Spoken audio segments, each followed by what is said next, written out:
আমাদের বাড়ির আশেপাশে সুপারি গাছ, আম গাছে ছোপ ছোপ সাদা বর্ণের কিছু একটা দেখি, সেটি হচ্ছে লাইকেন। লাইকেনে ফাঙ্গাস এবং সায়ানোব্যাকটেরিয়া যেমন নস্টক মিলেমিশে থাকে। প্রকৃতিতে বন্ধুত্বের এক অপূর্ব নিদর্শন হচ্ছে লাইকেন। লাইকেনে ফাঙ্গাস শৈবালকে পানি নিউট্রিয়েন্ট দেয় এবং শৈবালকে প্রোটেক্ট করে রাখে। এই যে দেখেন চারপাশে হচ্ছে ফাঙ্গাস, মাঝখানে হচ্ছে এই যে সবুজ সবুজ অংশ দেখা যাচ্ছে, সেটি হচ্ছে এই যে শৈবাল। অপরদিকে সবুজ শৈবাল সালোক সংশ্লেষণ বা ফটোসিনথেসিসের মাধ্যমে শর্করাজাতীয় খাদ্য তৈরি করে বর্ণহীন ফাঙ্গাসকে খাদ্য সরবরাহ করে। এখানে হচ্ছে উৎকৃষ্ট বায়োলজিক্যাল ইন্ডিকেটর, যে পরিবেশে সালফার এবং অ্যামোনিয়ার টক্সিসিটি বেশি সে পরিবেশে লাইকেন জন্মাবে না। কারণ হচ্ছে লাইকেন খুব অল্প পরিমাণে নিউট্রিয়েন্ট পছন্দ করে।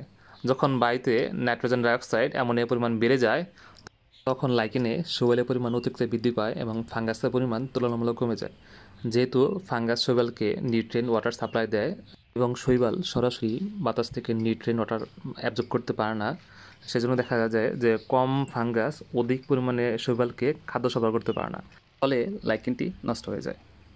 সেজন্য যেসব পরিবেশে আপনি অ্যামোনিয়া তারপর হচ্ছে নাইট্রোজেন ডাইঅক্সাইড বেশি, সেখানে লাইকেন দেখতে পাবেন না।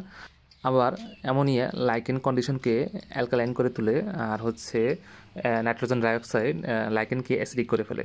যখন অ্যাসিডিক হয়ে যায় তখন হচ্ছে লাইকেনে ক্লোরোপ্লাস্ট নষ্ট হয়ে যায়।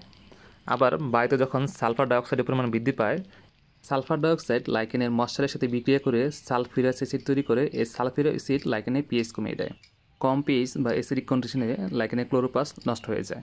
দূষিত বায়ুতে অ্যামোনিয়া, নাইট্রোজেন ডাইঅক্সাইড, সালফার ডাইঅক্সাইডের পরিমাণ বেশি থাকে, আর এগুলো লাইকেনকে নষ্ট করে ফেলে। তাই আমরা বলতে পারি যে লাইকেন একটি উৎকৃষ্ট বায়োলজিক্যাল ইন্ডিকেটর। তাই যে পরিবেশে যত বেশি লাইকেন দেখতে পাবেন, সে পরিবেশ তত বেশি স্বাস্থ্যকর।